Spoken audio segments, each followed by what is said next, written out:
All right. Welcome. Shut up, Jim. Damn it! Welcome to a show about shows, episode 11. 11 times the charm. Is that the name of the episode? No, 11 minutes in heaven. 11 minutes in heaven. Start I over. was so close. No, we do it live, baby. F it. We're doing it live. Welcome, guys, back to a show about shows. You saw the pyro. We're doing it up big as we do every week. This is JPO, Jordan Pierce Owens. I'm joined here by Dutch McAllister. Hey-o! And, of course, the Aviator. Shoot to yourself, buddy. That's not you. Try again. That's the Aviator right there, rocking the goggles. We got a great show for you tonight. We're going to do the top 5 To be Disney. Tom Cruise films coming up. And Aviator, I know this has hurt you. This has been a very tough list for you to compete because you just love Tom Cruise too much. This is like Sophie's Choice for you, huh? Yes. But we're going to do that. Very difficult for me. We got a couple reviews coming up for you, including an early review of Booksmart. We're going to talk. That was one of your top 5 movies. Unfortunately, you didn't make it to that screening with us. And we saw it already. We're going to do some. We got Deja Vu coming up. We know you people love Deja Vu. Heck yeah. We got some- Deja vu. We got some great box office news for you. Of course, we're talking Endgame, and we got some big news. That Fox Disney release date schedule. Got some fun news about that, and so much more. Dutch, you ready for a great show? I'm going to go for it. Why not? Let's do it. I'm all in. First, I want to thank you guys for appearing at the Real Pro Wrestling last show. Aviator, you just tell me you had a good time. Legitimately, you had a good time. Get on the mic. Let them know how much you liked it.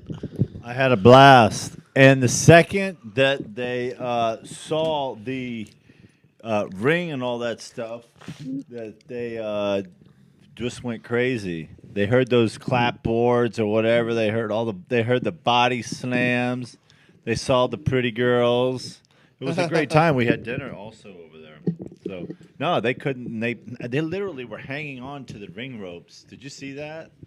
And then they even got to meet a couple of the wrestlers and stuff. Yeah, it was a great time, as you said. You can come, stick around, meet the wrestlers. They're always coming out doing meet and greets, photos, have whatever you want. It's always a fun time, as you said. He brought his 2 kids. Kids love it. Parents love it. It's a great night out. Next time we're there, Sunday, May 26th, Real Pro Wrestling at the Millennial Brewing Factory. I'll be there. Dutch will be there. We're going to have a great time. Let's see what we got today. We're going to do some films and reviews, guys. Me and Dutch, we saw a couple films this past week. Let's start off with Long Shot. Long Shot. That's with Seth Rogen and Charlize Theron. By the way, Charlize Theron, she's 43 years old. She never ages. There's no cracks in her veneer. How did she learn acting? How did she cut her teeth? I can't answer that question. Great question that She we was did no research on for this. She was so. a model. I know that in South Africa. Then she came to the She's from and South then- Africa?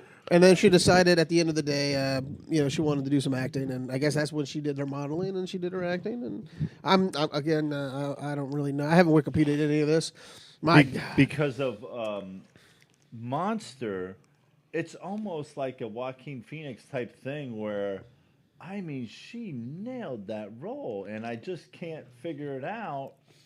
I mean, golly, that blows my mind. She's a great actress. I actually just recently saw, I don't know if you guys saw Tully from last year, actually, where she plays a mom who's kind of overwhelmed. She's got 3 kids, and the husband, while he's a really nice, loving husband, doesn't help out enough. And she very much, she looks distraught even in that. So she can very much blend into whatever role she needs to. Yeah, and Which one was that? Tully. Okay. Came out last year. It has a really crazy twist, by the way. A twist you won't see coming. Yeah. I've only seen half of that movie. I know that sounds kind of bad, but there's some movies where I have to stop in the middle of it to move on to do other things. It's another Jason Reitman, Diablo Cody movie. They did Juno and Young Adult with her on as well. Yeah, but this movie, Long Shot, it's basically we have Charlize Theron, Andy Serkis, Bob Odenkirk is in it. Basically it's about Fred Flarsky, who is played by what's his name again? God Almighty, Seth Rogen. Thank you. And Take a shot. Yeah, no, I was coming up with a name. I just couldn't come up with a sentence. He was on that Pineapple Express with the Seth Rogen, and he just totally forgot it. Yeah, and there's nothing wrong with that. And there's a lot of scenes of drug use, so that's so it's okay to do them, I guess. But Charlotte Field is the most influential woman in the world. She's the Secretary of State. That is played by Charlize Theron. She all of a sudden makes her intentions known that she wants to run for president of the United States. And so to make her feel like she is connecting with the people, she runs into Seth Rogen at a party, and and hires him to write speeches for him because she knew him, and she thinks because he knows her, he's going to go in, and we're gonna, and that's how that works. So at the end of the day, this movie made me laugh all the way through it. I mean, it is probably one of the top comedies this year. And Jordan, I don't know how you felt about it, but it made me laugh nonstop. Well, Jim, you're a dirty liar because we've talked personally. You know how I felt about it. Just line for the show. I don't listen to you until the show. That's how this works. That is true. That's No, how this works. I'm with you, man. I'm gonna kind of give this the same review to an extent that I'm gonna give the other one, Booksmart. Basically, from the get go, from the first scene, Seth Rogen's an undercover journalist. The first scene where he's infiltrating Nazis is funny, and to the very end, this had pretty good, consistent laughs throughout it. You're invested. You like these characters. I also really enjoyed O'Shea Jackson, Ice Cube's son, is the best friend in this to Rogen. Absolutely. He's having some fun here. The assistants to Charlize Theron. So got a lot of stuff going here, and it's a nice tale. And it's not a super short comedy either, but you never feel it. And I think, what are you watching the trailer? What are you doing? Constantly distracting. But yeah, this was a fun one from beginning to end. I enjoyed it as well. Yeah, and I think again these two have great chemistry together. I wouldn't mind seeing more of them together. At the end of the day, though, I'm going to tell you what my snowflakes are on this one. Are you ready for my snowflakes? Yes. No. My No, I'm ready. snowflakes. I'm going to give this 4 snowflakes. It was very good. Made me laugh. Held my attention throughout the whole time, and top notch writing. I mean, it was just clever. I can't believe you gave it 4 snowflakes because I have to totally agree and say 4 snowflakes. No, man, I think you said I'd have to double check, but yeah, probably the funniest comedy of the year so far. We're only about 5 months in, I but don't still. think there's been that many comedies anyway. Yeah, that almost might be a backhanded compliment now that I think about it. Yeah. But no, like I said, I think if you like Seth Rogen, this is one of his more. Even though he's a drug addict in this one as well, but it's still He's a subdued drug very addict. likable. Yeah, exactly. It's not over the top in a way, although there are some crazy jokes here, some raunchy jokes that we won't get into. So Yeah, we got. There's a lot of surprises, a lot of fun. did you know the one thing I wanted to ask you about too? I think I might have asked you briefly. Andy Serkis' character, he's very makeup up. You cannot necessarily tell it's him. Did you know that was Andy Serkis? I didn't until the end. I looked at it and I kept looking at him. I was like, I know him from somewhere. But again, that's what's great about Andy Serkis. He's such a chameleon when it comes to embodiment of roles. I mean, he's just that good of an actor. The entire time, I'm like, I know this has to be somebody. Yeah. And the entire time was kind of against him. I'm like, I was looking Jon at Stewart? I was looking at his Bill eyes. Maher? I was looking at his eyes, and for some reason, I thought even, Jason Sudeikis? For some reason. Okay. You know, because you can't tell, yeah. Yeah, you can't tell because the makeup is that. Then once you see it, then you can definitely tell, oh, okay, that's Andy Serkis just really delving into a role here. Yeah, and so speaking of, Jason Sudeikis. Oh yeah, we're segue. We're segueing, and we're going to talk about Booksmarts. Tell me what you think. What do you got going on for that? Booksmarts. So we saw an early screening. This was a lot of fun. It was one of my first early screenings of a movie that's not out for several more weeks. It doesn't come out till the 24th. On the eve of their high school graduation, 2 academic superstars and best friends realize they should have worked less and played more. Determined not to fall short of their peers, the girls try to cram 4 years of fun into one night. You got Caitlin Dever and you don't even have the other girl's name on here. I thought I did. I thought it was Skylar. I get maybe. Skylar is definitely a guy character. Oh, okay. Caitlin Dever, Skylar Cazando, Billy Lord, Lisa Kudrow, Will Forte, Jason Sudeikis, and Eduardo Franco, and I thought I nailed Bernie her. Feldstein. Beanie Feldstein maybe is the other girl. Okay, well I apologize for her. Yeah, you should because Skylar is definitely The crazy kid on the yacht. That's who that is. Okay, I can't remember. He was on Santa Clarita Diet. I liked him a lot in this actually. But yeah, again, great chemistry between these two from the get go. The first scene of them in there, and then like we kind of said, and a lot of people pointed out, it's the super bad for girls, and I think it holds up like a super bad because I think super bad is a pretty rewatchable film, and this is something that I do kind of look forward to rewatching maybe sometime down the line as well. I think there's a lot of potential for everything going on in this. I loved it. Again, we saw it way early, so it's not coming out to your local theaters until May 24th. But I got to tell you, I was blown away by Billie Lourd's performance in this film. I mean, really, she was fantastic all the way through. She played Gigi. The crazy girl who just popped up everywhere. Oh, okay. I was gonna say which one was Billie Lourd. Oh, yeah. You're right. She's also the daughter of Carrie Fisher, and I'm sitting there, I'm watching, and her performance is just outstandingly great. I mean, everyone in this whole thing. You have Caitlin Dever who plays the perfect straight person, even though she's a teen lesbian, but I'm just saying she plays the great straight character in this film. Speaking of like Lord and Skylar and other of the high school students too, it gave me vibes too of like Can't Hardly Wait. You know what I mean? Like there is a fun outside of the main chemistry between the two girls, there's a fun vibe going on here. A big part of it is set up at that last big party of the year, and there's the one crushed and the one mean girl, and then the couple gay students, and like there really is a fun eclectic cast here as well that all have fun and moments or another. And I'll agree with you. Jason Sudeikis and his little tiny role part that he has, he nails it. As the principal. Yeah, I mean you got Sudeikis, Forte, and Kudrow. They're not given much, so definitely you're here for the kids. Yeah. But of course, the little they're in it, they're funny. I wish Forte was my dad. Yeah, Forte was in it. There's a small part. I love you, Dad. I don't want to replace my dad. But it's just I agree with you. It was a killer film. And if you have to go watch a great comedy again, this will be the second greatest comedy that's come out this year. Was this one right after the other for us? Well, we watched the Booksmart first, and then we watched Long Shot the night after. So this was a fun double shot for us as well. Yeah, actually. It was a great double. And shot. you started the snowflakes last time. I'll start them this time. Yeah.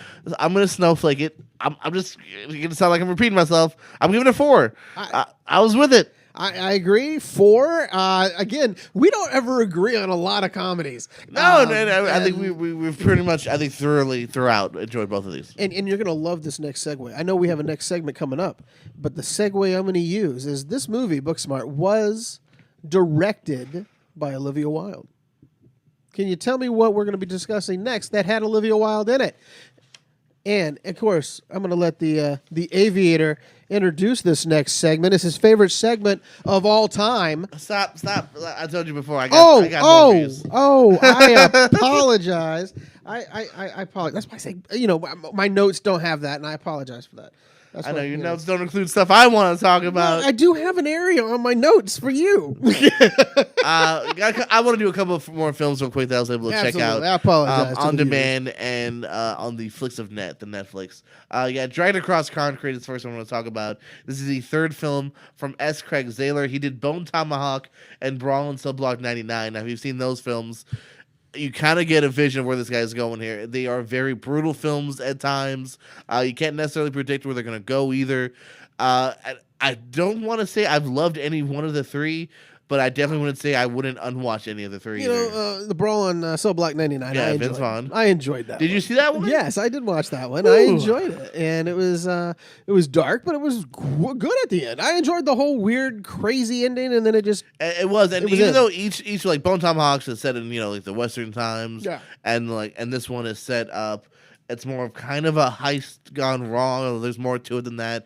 And it takes its time, too. This is about a 2-hour and 40-minute movie. So it takes its time. Some may say it's slow, but he really likes to kind of sit with the characters here. Vince Vaughn is back. Him and Mel Gibson are detectives. Mel Gibson is kind of the guy that's done things his own way, but what does he have to show for it after so many years? You know what I mean? He's still struggling to make ends meet for his wife who's sick, and his daughter who's being harassed because they live in a crappy, neck of the woods. And, he drags Vince Vaughn to kind of follow this band of robbers, and things go wrong as you can imagine. But yeah, this thing is brutal. Jennifer Carpenter from Dexter, who was the main girl in Brawl in Cell Block 99, she returns for Oh, what a role! And yeah, like I said, I find these films hard to love because they can get brutal, man. But yeah, like I said, I think they're definitely worth checking out if you can get into the context. So you can tell it's from the same director too, even though it's a completely different kind of tone and storyline. Well, not tone, not the same tone, but storyline and whatnot. So I'm gonna give it a 3. Like I said, How I don't know. how is Mel Gibson's performance in this? I mean, Gibson's literally good. I because- enjoyed him a lot in that. What was it, Bloodfather? Yes, I love Which that. the movie. trailer's I thought actually on this, so it must be the same company. Yeah, So the trailer played before the, this The DVD. thing is, though, I wish that Hollywood would give him a little bit more of a role to watch in the theater. I do love a good Mel Gibson performance, and we haven't seen that. He was Machete too. I'm talking about a real performance. We've don't even, Daddy's Home too. yeah, don't even go with that. Don't even go with the little bunny one as well. The beaver. Yeah, the beaver. Don't go with that. But I'm just saying, I just like a good Mel performance. And is it a good Mel performance though? Yeah, I mean, I don't think he's ever done bad. He's done bad in real life, but on yeah, film, no, he's a very charismatic, screen demanding kind of presence Yeah. that I've always felt. And he does here too. And it's a little bit of an ensemble cast, but I would say he might be in it the most of the bunch. And yeah, no, it's a good performance from him. And it keeps, like I said, it takes its time, but it can be towards the very end, kind of seeing where we're going to lead with these characters. And I do have it on my queue, so I will be giving my own little thoughts about that exact same movie probably the next time we get together. And now, you're what not other- a horror what- fan. Yeah, you had another one, right? You said. I got 2 more. You're not a horror fan, so you were interested in seeing this in theaters, so it's good by me as well. Escape Room, which came out a couple months ago, is now on demand and DVD. It's a PG-13 Saw. Basically, it's they go from one room to another, and most likely someone's not going to make it past that one room, going on to the next one. Spoiler. But you can even tell from the trailer. I remember even watching the trailer, going like, "Wait, pause." They're missing the one guy. He's probably dead from the last room. Yeah. You just know that's what's going to happen here. The trailer does give away a lot of who's not going to make it. A group of different people. You got Deborah Ann Wool, who's on Daredevil, and she was on True Blood. A couple younger kids that I wasn't too familiar with. Tyler Labine, who's been on a bunch of stuff. They all just different group of people get invited to this escape room.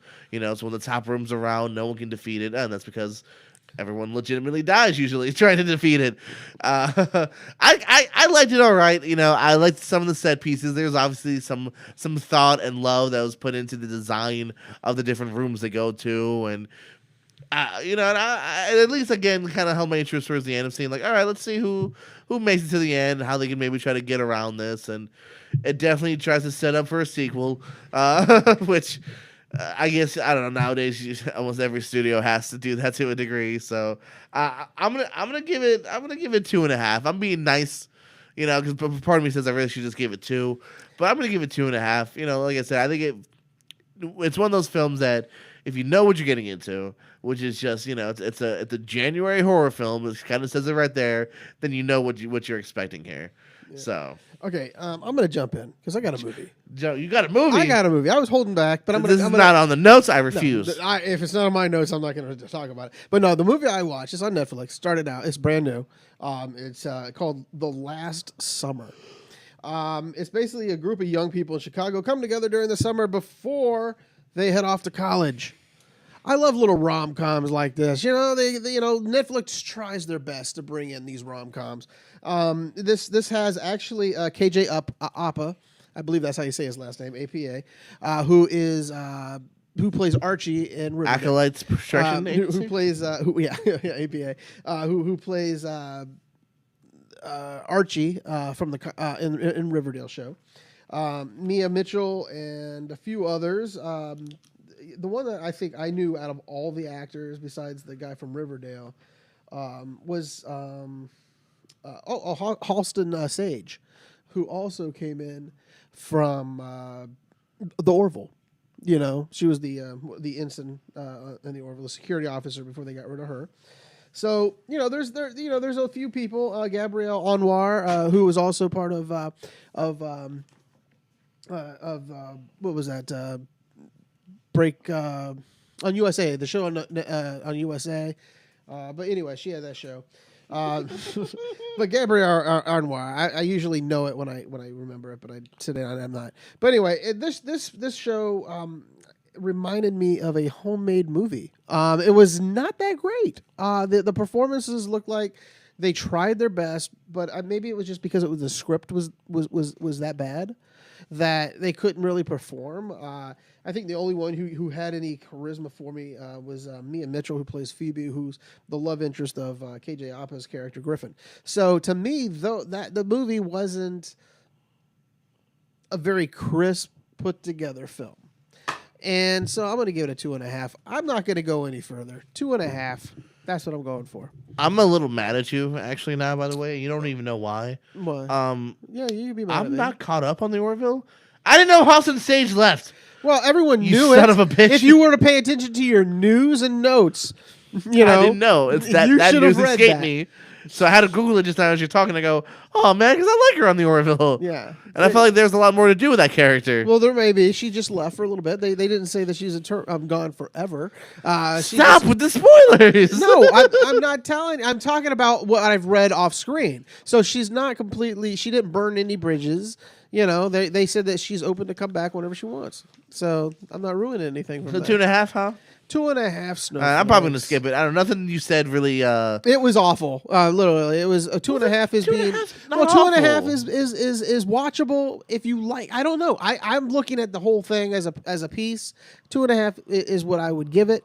I just It's not awful. It to me it was not that great, but Then it 2.5 is should be being 2.5. very generous. Burn Notice was that? Burn Notice was the one that Gabriel Anwar was in. Oh, cool! Yeah, I like that Gabriel show. Anwar. I had multiple friends that were Thank on you, that sir, show. very much.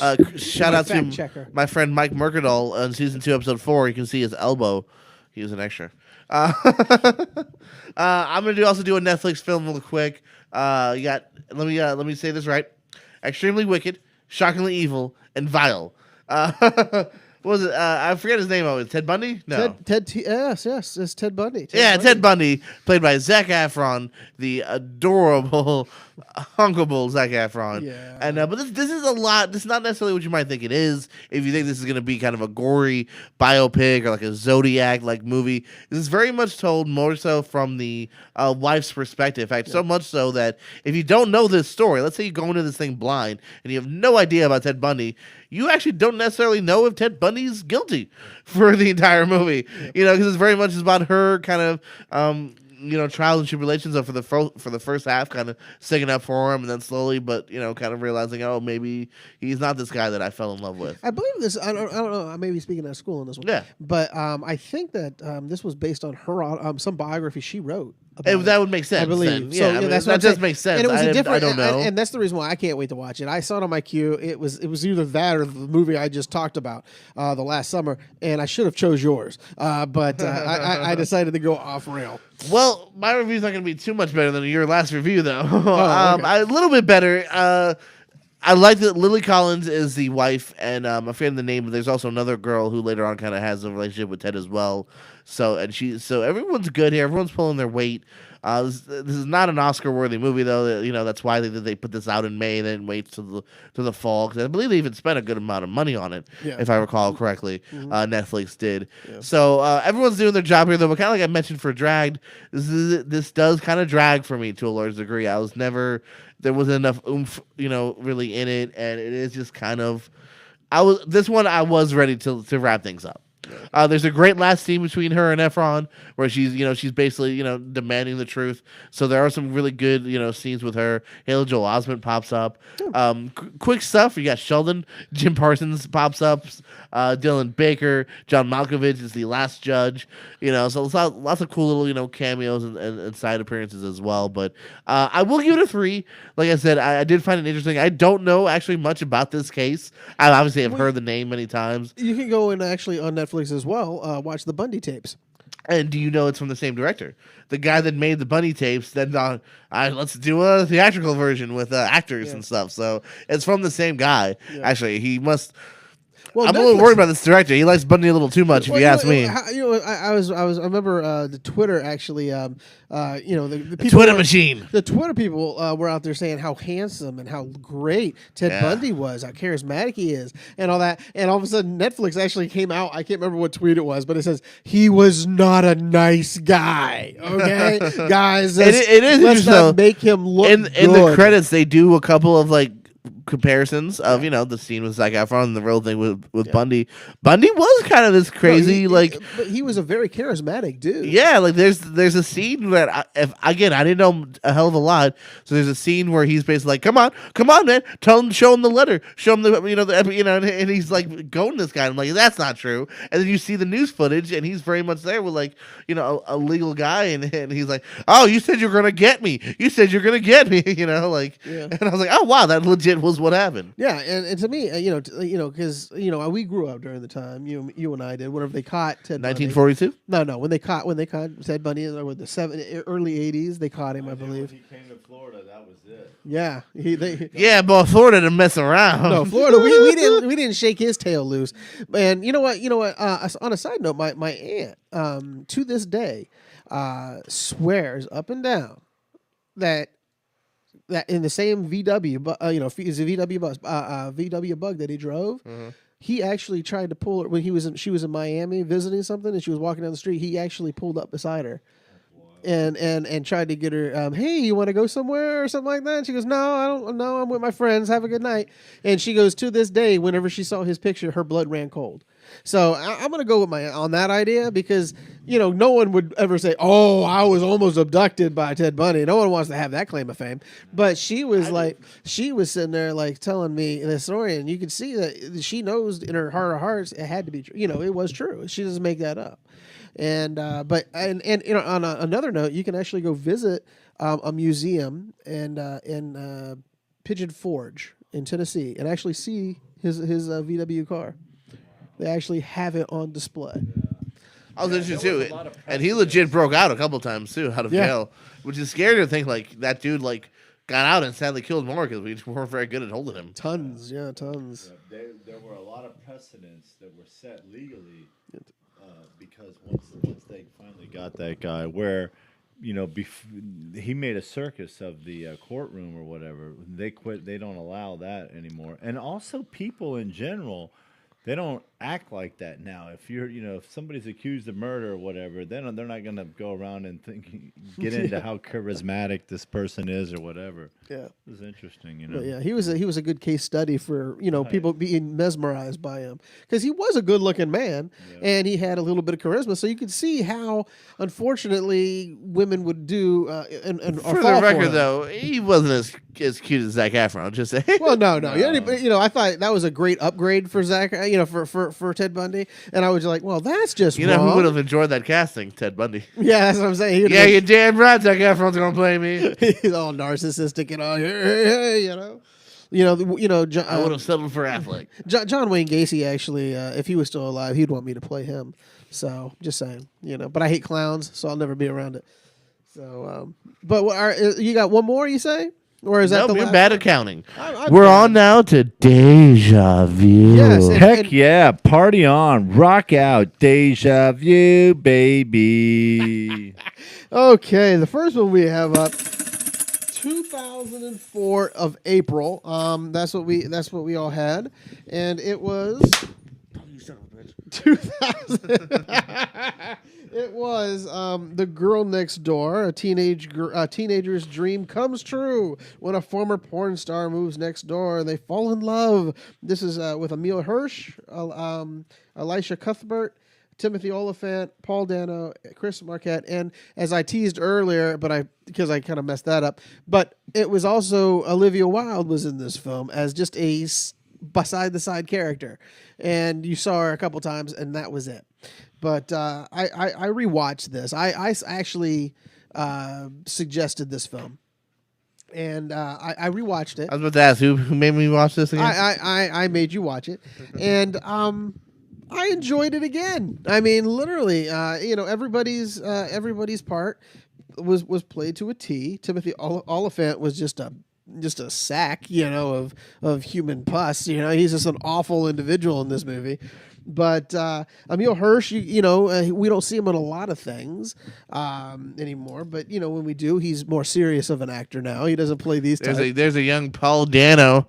That was the thing that struck Yes. me crazy too, because I always thought, like, for me, I first kind of recognized him in Little Miss Sunshine, but no, there he is a few years earlier, Yeah. looking all goofy. So- Him, so- Hirsch and Chris Marquette right there. So what did you think about these guys? Did you watch them? Did you see them again? I had a mild amount of fun with this, as I have before. This is the first time I've seen this from beginning to end. It's one of those films that I think I've caught like chunks of in the past.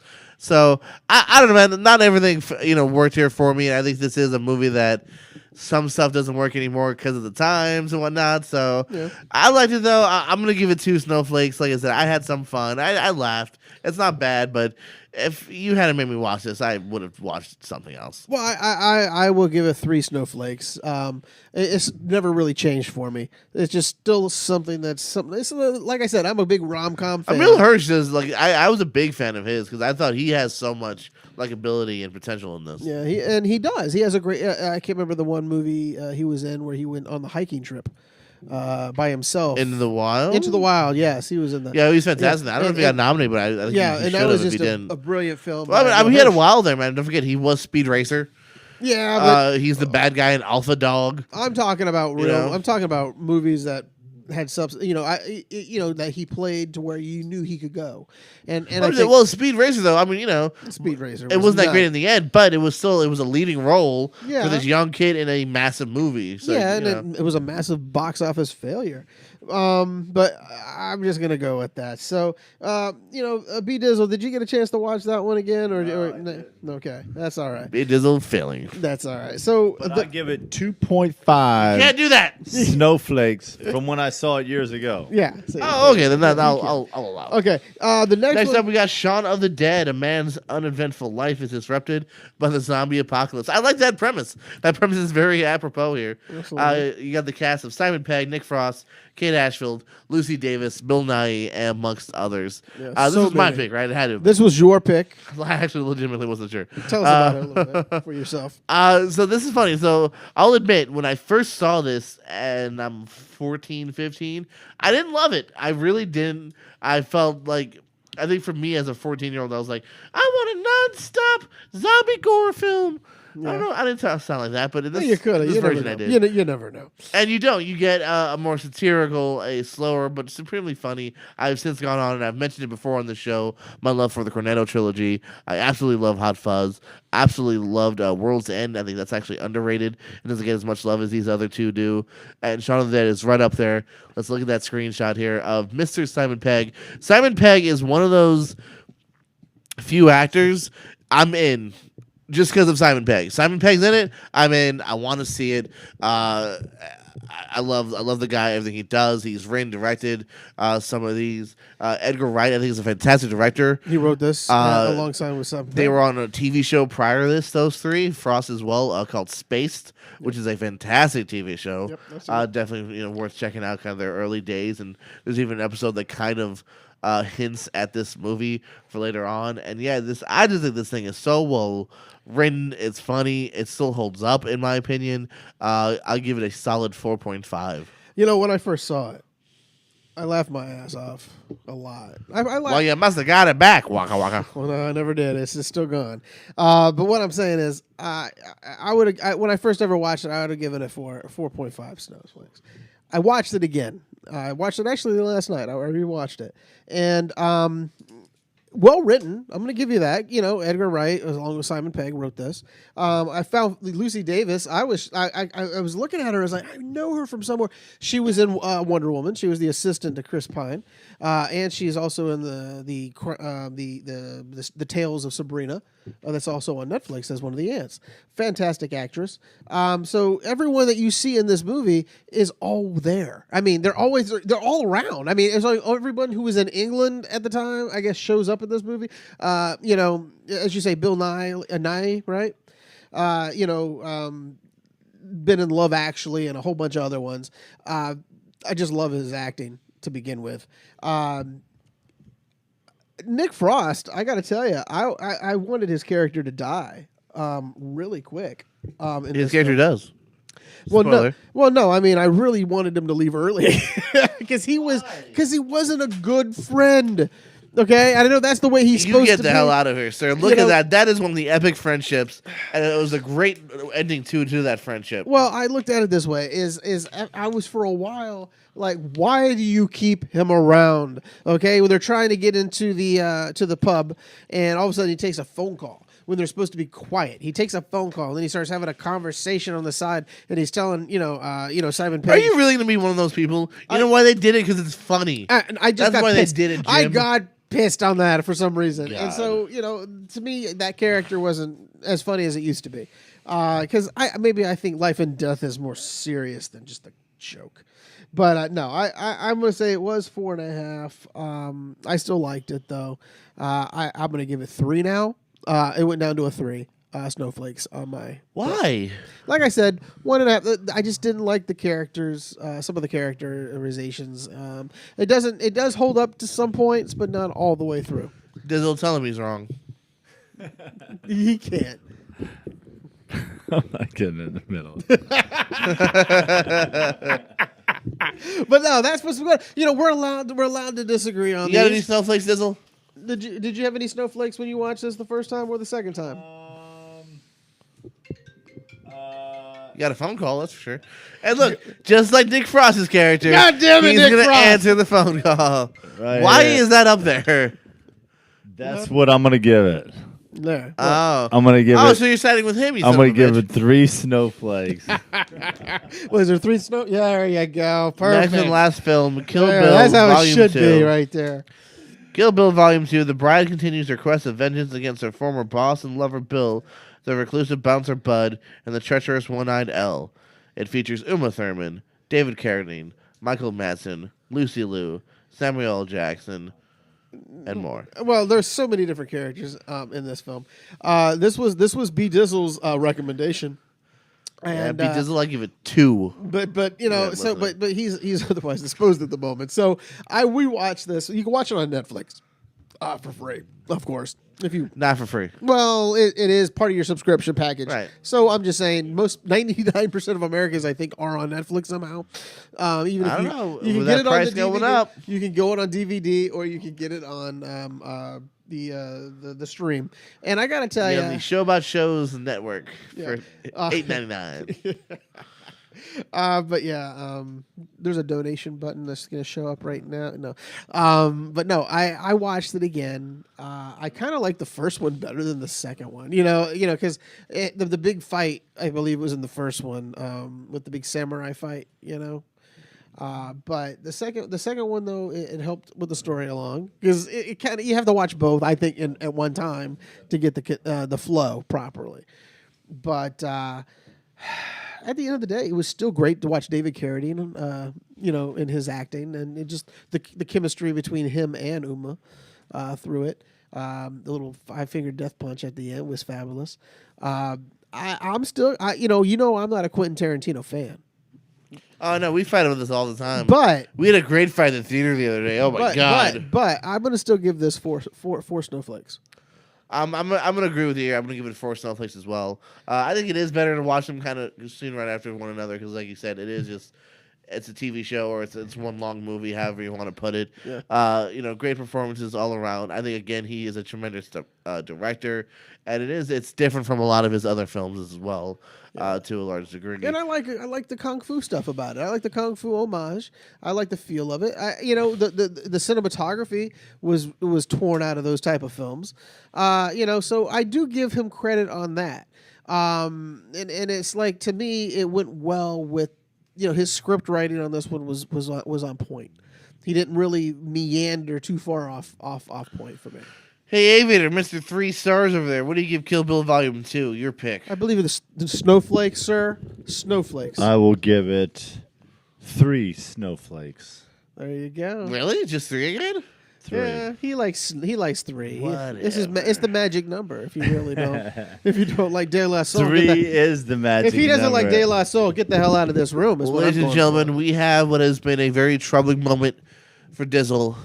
Ladies and gentlemen, this is the top 5 Tom Cruise films. Top 5 Tom Cruise films. See that we didn't have a bumper, so we had to hurry up and make one. Hold on. Oh, there we go.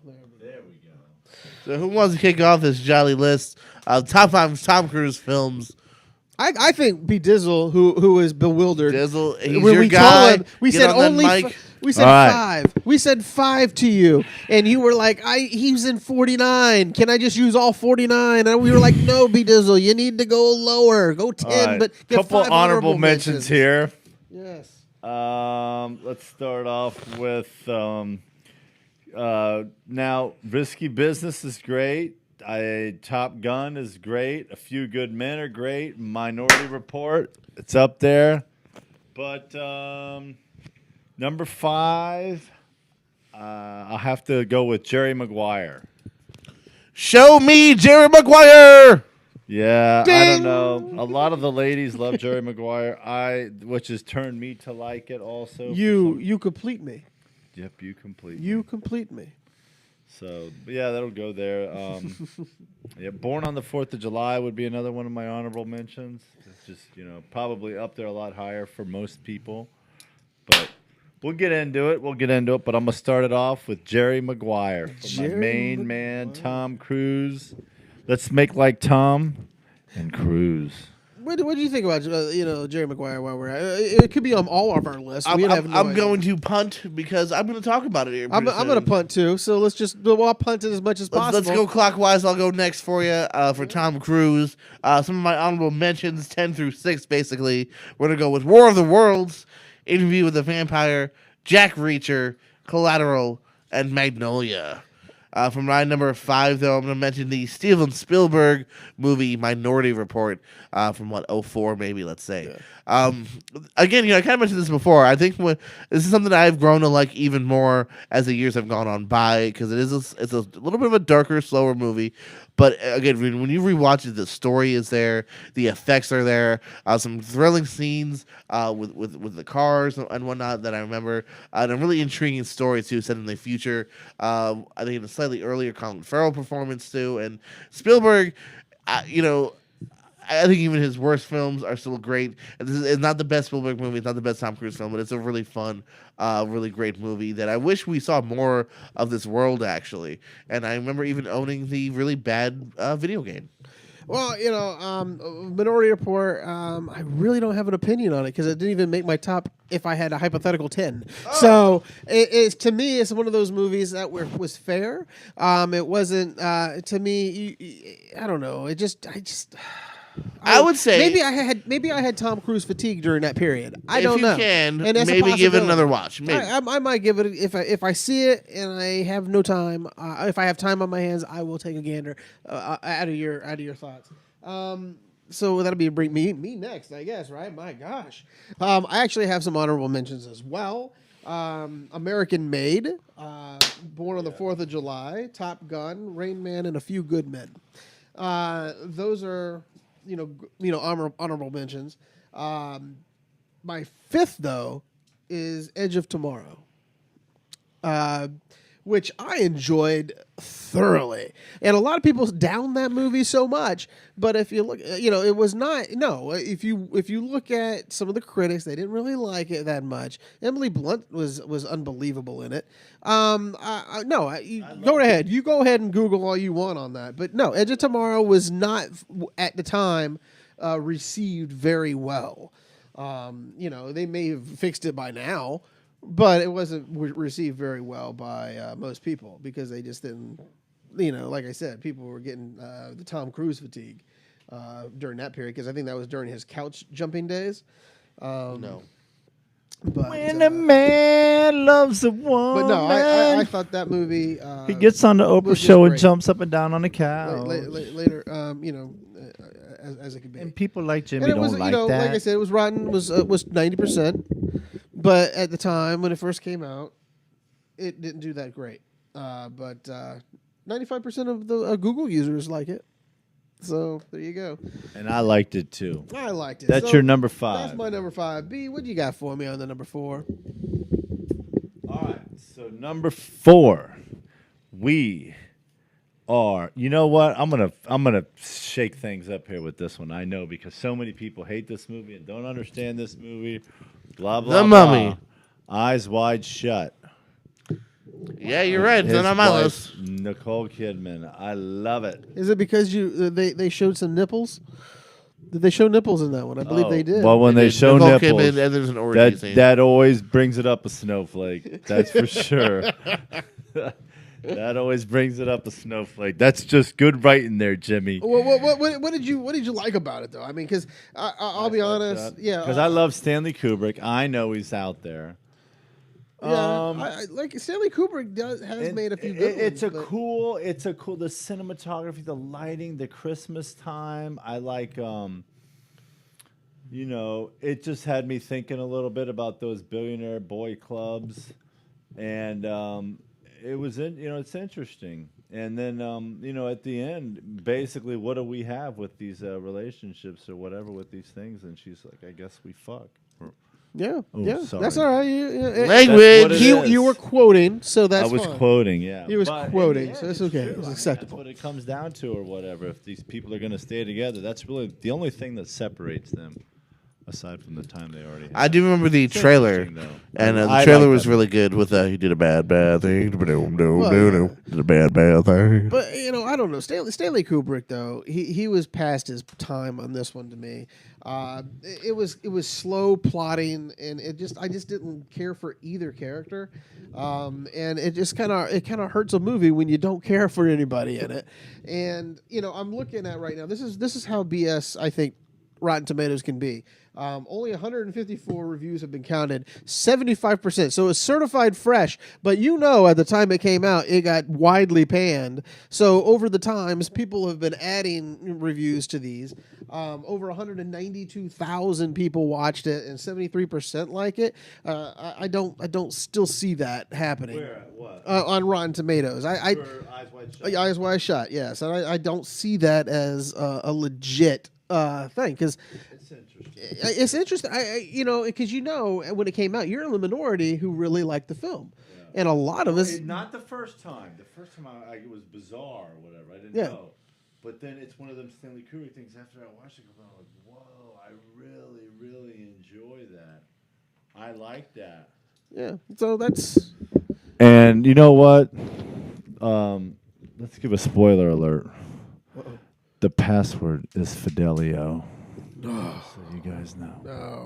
I don't remember any of that movie, so good to know. so we're on to your number 4. My number Mr. 4, J. ladies and gents, is going to be Dizzle's number 5. I'm gonna go with Jerry Maguire. I'm gonna go show me the money. Show him the money. Hey, do you have the Quan?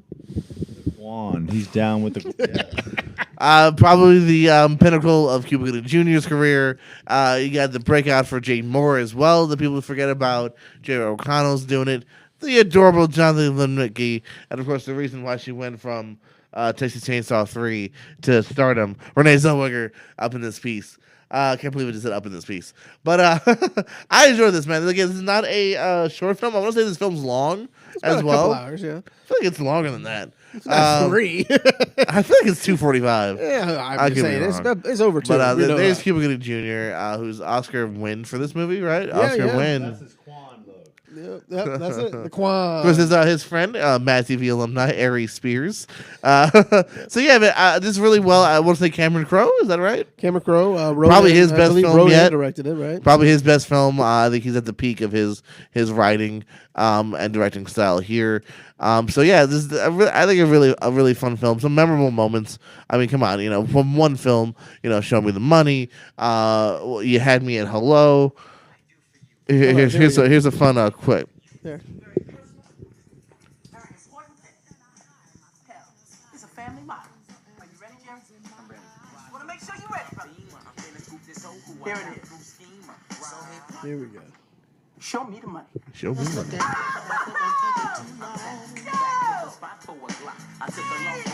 I'm gonna have to pull it away just so we don't run into copyright. Just for a second here. Let me go back. You don't have to explain that. Just do it. Show you the money. Oh, no, you can do better than that, Jerry. I want you to say it. We gotta stay on this. Hey, I got Bob Sugar on the other line. I'm gonna hear you say it. Yeah, no. Show you the money. Not so you. Show me. Jimmy, let me hear you say it. No, I want to hear Tom say it. Show me the money. There we go. Tom, you got to say it one more time louder. I need to feel you, Jerry. Show me the money. Jerry, you better yell. There it is. Show me the money. Show me the money.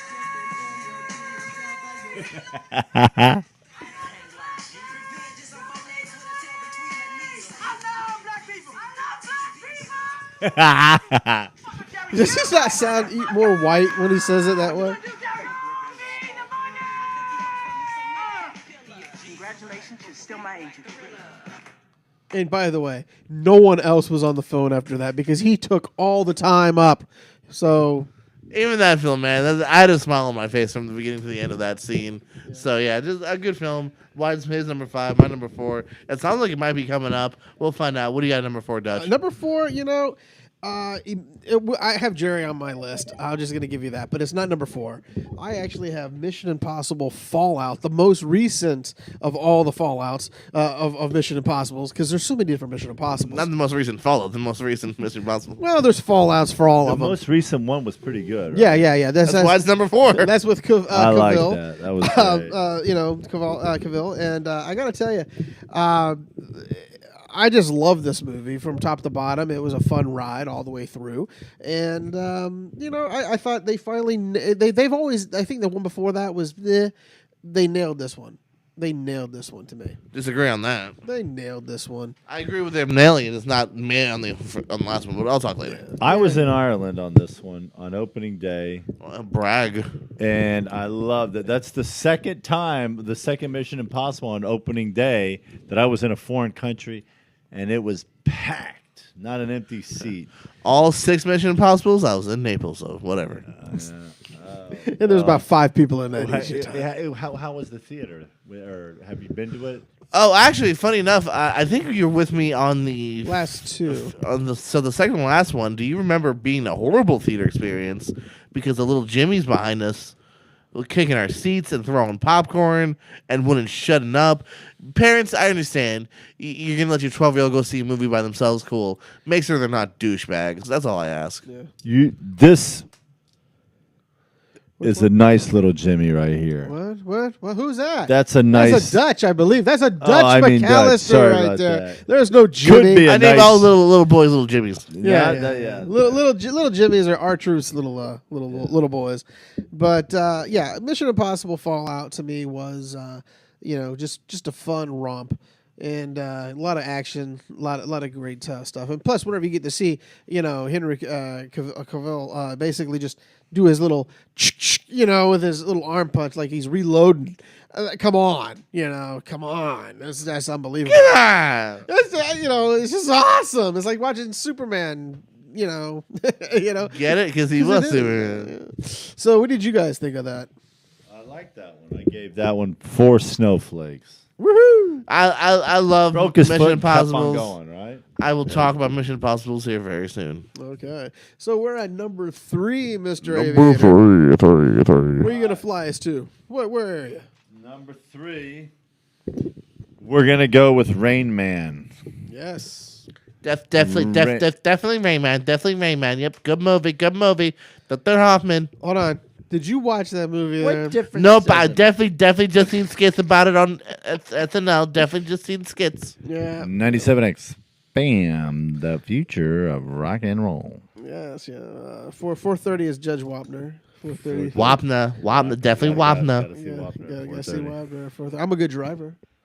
That movie right there was very good. It actually brought me up for the first time with anyone with an autistic point of view in life. I didn't know, because living at your house and you're young when that came out. We were all kind of young when that came out.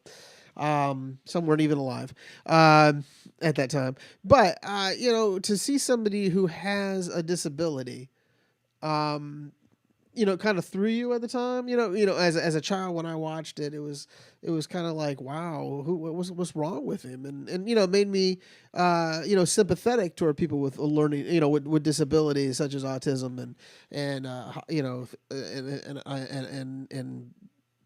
things that are plights like that in life. It did. And yeah, and that's what I'm saying.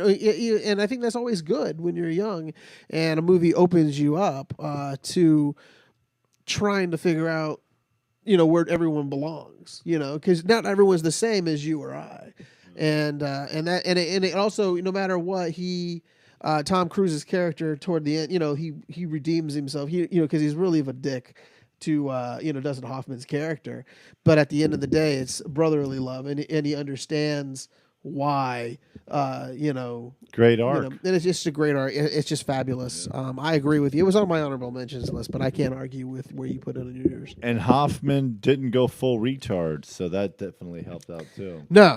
Like I said, he's it was just just perfect amount. Now, that's just to go. I'm quoting Tropic Thunder here, which is another Tom Cruise movie. Yeah. Whenever I say that, Yeah, I understand. just So- so everyone knows. So we got number 3 coming up on the Jordanian list.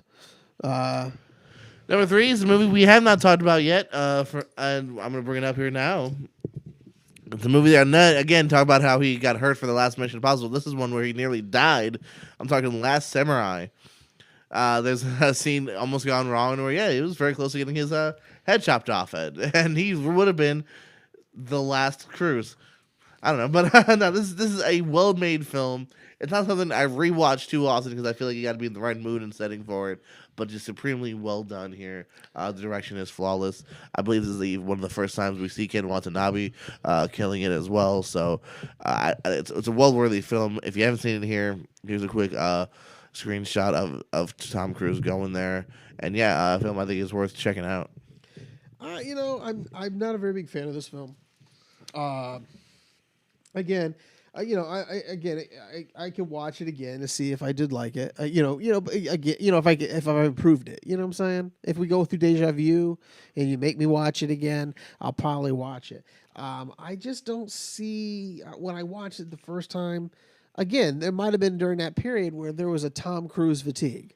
It's and you just got tired of seeing him. It's like people go through a Ben Affleck fatigue, and not you. What? People go through. That is not a thing. There's a lot of people who there's a lot of actors out there you do get fatigued from seeing in so many films. Not Affleck. I even went through a Tom Hanks fatigue for a brief period of a brief time. What? Yeah, I know it's sad, but but Shut your I whore went mouth. backwards and I watched the ones that I missed. But the thing is that the movie really didn't touch me any, and so I'm not a very big fan of it. So I Can we segue for 1 second? You brought me. You made me think of something, and this is my segment. Real quick, I call it just off the cuff. What's Nick Cage? Real fast. Can you? Does anybody have an opinion on Nick Cage? Is he going crazy or? he's crazy. Yeah. I'm just gonna, the man's odd. I'll give you I that. think he's a national treasure. Yeah. Whatever. We I don't. mean, do you like? But His do you like movies- seeing his performances? Not as much as we probably used to. I think less is more for him at this moment for me. He's an actor. It depends very much for me on the film. If I hear the film's good, then I'm a little more intrigued because I Mandy. like Cage. Mandy. Mandy, Give me it. even like Mom and Dad, which is not that great, but like he has fun in it, and it's very much a hour 20-minute horror film, Which is So, okay. I don't mind that. But what I'm saying is, Mandy was a block, for everyone. Everyone loved it. It was a highly rated film. You tried to watch it. I had to I turn saw it. I watched it. I turned it off because I just couldn't handle it anymore. I mean, it was that type of movie in which I'm trying to figure out why everyone thought that I think movie was Mandy, great. to a large degree, depending on who you listen to, is definitely overrated. I think it's an interesting watch. It's definitely something worth checking out. Great cinematography again, but Yeah. there's also just long times of just like monologues that don't really go anywhere and penises for no reason, and I don't know. I just thought that movie. love but, it, and- but to answer your question though, on the Nicolas Cage thing, early Nicolas Cage I can get behind. Mid Nicolas Cage I can't. The older Nicolas Cage I can't.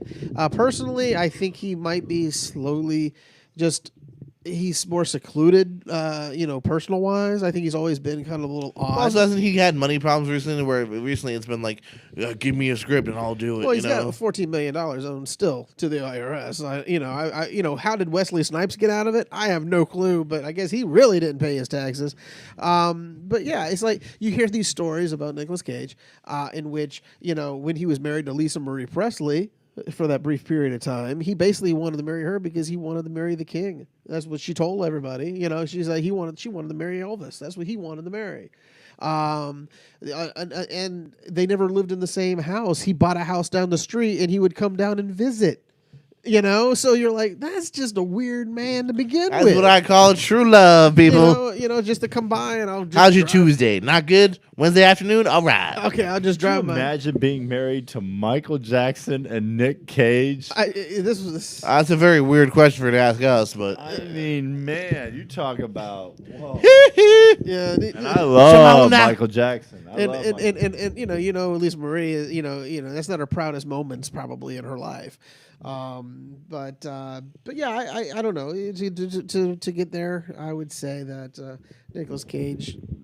I want him to be better. I want him to have a better career. I want him to come out. You know what? Give me a National Treasure 12. I'm not even sure what number we're on. Are we 3? Are we on 3? Those were great. No, just two. No, well, I'm just saying if we come out with a new one, it's a 3. Yeah. So give me a National Treasure 3. Give me something that you don't really have to think about whenever I'm watching him, because just go in and have fun. Yeah. And that's all I ask. Just let's give him just one more shot at National Treasure, and just have fun with it.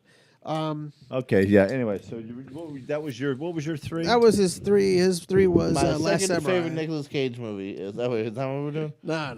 Well, no, I did number 3. So what? It's not Was The your Last number Samurai. 3? We've already talked about this one, so we're just going to gloss over it really quick. Jerry Maguire was my 3rd. Everyone loves Jerry Maguire. We always have. You know what's funny too? If you noticed, number 5, number 4, number 3. Yeah, it so- slightly went up as we went along. And I just have a special spot for that, and I think it's just the chemistry between him and Renee Zellweger through the You had me at a show about shows. absolutely, and that's how we got together in this show, because you had me. When at me Shiloh. and me and Ryan first met, he said you had me at Deja Vu. Yeah, and that's and he's never let you go since. But yeah, to me, Jerry Maguire again, and that still right there is just shows you, and it's just a good. It's almost like a rom-com film. There's a little bit of a little bit of dramedy. rom-com, yeah. So it's a nice love story, and about two people discovering who they are, and. So there you go. There's my number 3. I guess now we're on to the number 2. 2. Dizzle, what's your number 2, buddy? My number 2 Into the microphone. Well, this is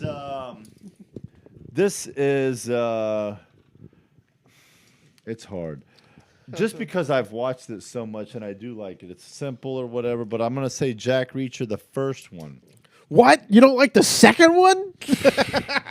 The second Was one. that I was that an liked- off-air fight we had? I did like Jack Reacher. Was that an off-air discussion we had? Yeah, we had a Okay, so folks, real quick, just to get sidetracked again as we do often, we're talking about Tom Cruise earlier. Dutch likes Jack Reacher Never Look Back better than the first Jack Reacher. Correct. He is the first human being I've ever heard say that. Pull up the schematics on those and see if I'm not correct. Talk about Jack Reacher for me. Tell us about Jack Reacher. Let me tell you about Jack Reacher. All right, and another thing is I fell in love with what's Blondie's name? Rosamund Pike. Oh man, Woo! Wish. yeah, that after I fell in love with her, and the movie, I loved it. I loved everything about it. It's what is it? It's a whodunit, right? And yeah, never read the books or anything. Jack Reacher is sitting at 63%, with the sequel sitting at 38%. So you lost about half. Woo! I told you, number 2 is better than the first. What are you talking about? It is. It's ranking higher than the first. No, No, listen it's to the not. words I just said. I'm still defending my okay, choice. all right. You should listen to the show, man. It's a pretty good show. I am defending my choice.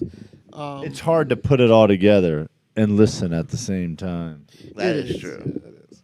But I gotta say though, Jack Reacher is a good show, Movie. but it's not as good as the second one. So, and I could call it a show. Movies are shows.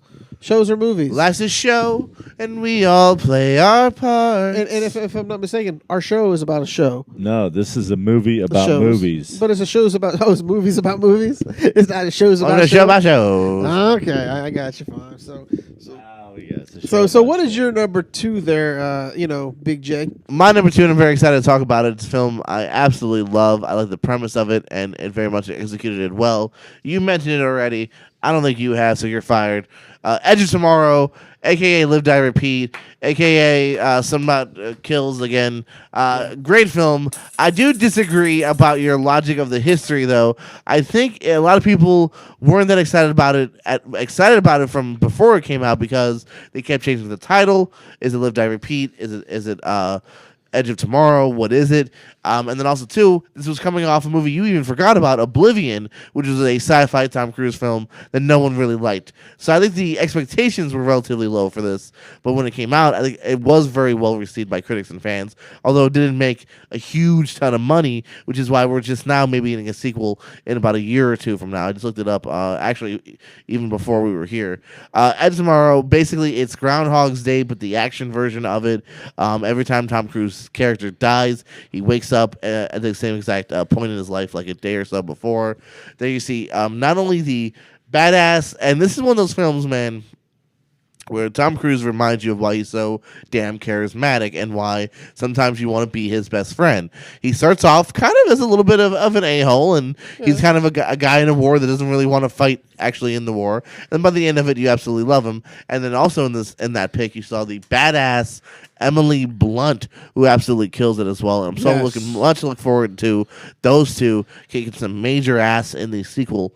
So I love it. I own it on Blu-ray. It's rewatchable. It's good. Yeah. Like I said, I talked about it earlier. I did enjoy it a lot. Emily Blunt to me was, unbelievably, showed that she can really kick some butt in this film, and so I enjoy it a lot. But that's great. So good job for everybody. Edge of Tomorrow, or Live or Die, Repeat. That's the first thing that came out as, I think. Edge of Tomorrow. I think they put that on the DVD. Or something later on. Edge of Tomorrow is the theatrical name, and then for some reason, Live, Die, Repeat was the DVD name. Yeah, some along the line. Yeah. It was just an awful way of doing the movie. It was, and then the book I think is like Kills Again Tomorrow. I forget the name for some reason, but Rinse, Wash, and Repeat was the name of that book. Right now, I believe the current planned title for the sequel is Live, Die, Repeat, and Repeat, or something like that. Well, So- I'm hoping they just do it better than Happy Birthday, Happy Death Day to you. As long as they could do better, let's just pray. Ooh, look at those swipes. So what are we doing right now? My number 2 is what everyone should have. Number 2, Interview with a Vampire. One of my honorable mentions. This Wow. was to me just the great performance by by Tom Cruise. A very creepy performance by Tom Cruise. How he changed. What was the young girl's name? In that the girl, Kirsten Dunst. Kirsten Dunst, where he basically was selfish and turned her into a vampire because he wanted a daughter. And he didn't care about what kind of torture that put on her because she had a mental break. Look at cuts her hair and it crawls back. Just grows back instantaneously again. And there's a picture of the lovely family. Yes, look at that. Look at that lovely family there. But that's not even the right cast, actually, is it? Yeah. No, that is not. Is it? Yeah. Well, that's like a painting or something. I don't know what that is, man. Zoom in, Dizzle. You can zoom in. I didn't like. I didn't Go think back. this is Zoom good. in. But yeah, I just thought it was Christian Slater is in this film as well as the interviewer. That's not them. That is not them. That isn't. That's Brad Pitt and Tom Cruise. Is That what you're was- telling us, Dizzle? No, it was not Brad Pitt. The characters, yes, but it's not Cruise and That's Pitt. what they call cosplay, right there, my good man. That might have been a play or something. But what I'm getting at though is, let me talk about my movie here. That might be them. There's your family right there if you really want to go with that there. But you can't have a sequel with all three of those anymore because they kind of all have grown up and wrinkled, except for Tom Cruise. I think he just has magic skin. You know, Scientology may have some type of cure. He sold his soul to cosmetology a long time ago. Yeah, yeah. Cosmetology. Yeah, cosmetology, the Scientology. Scientology, thank you. But no, Interview with a Vampire hit all the right notes. I don't think, if I'm not mistaken, Anne Rice, who wrote the original, who wrote the book, was very happy with his performance. Oh, really? That's funny. If I'm not mistaken, but That happens a lot. but everyone else was happy with it. She liked Brad Pitt. She liked Kirsten Dunst. She just didn't like the way he was portrayed because she didn't like how he acted in it. For some reason. I'll agree with the performances here. I mean, everyone's absolutely killing it. But as far as the movie itself, I don't know. It's one of those vampire films that it's kind of a drag to me at certain degrees. Antonio Banderas. It's good. It's good and definitely watchable. But it's for me top 5. It just couldn't quite make it there. Like I said, top 10. Well, it doesn't but need to be. This movie doesn't need to be action to me. It just needs to be entertaining, and it flows well for me. It has a great pace for what it's doing. It's just talking about the life of a vampire, and that was Brad Pitt's character that they're interviewing at the end. So now that brings us to the number 1 Tom Cruise movie, to the B-Dizzle. Dizzle, Sophie's Choice. You got one pick and one pick only. had to drown one of your I'm not saying one of this your is movies. the best performance or whatever, but the one that I love or I really enjoy. Vanilla Sky. Well, I like that one too, but I'm gonna go with Collateral. Wow. I can see it. I can see it. am- You have a Enjoyed- controversial list. Man, it is.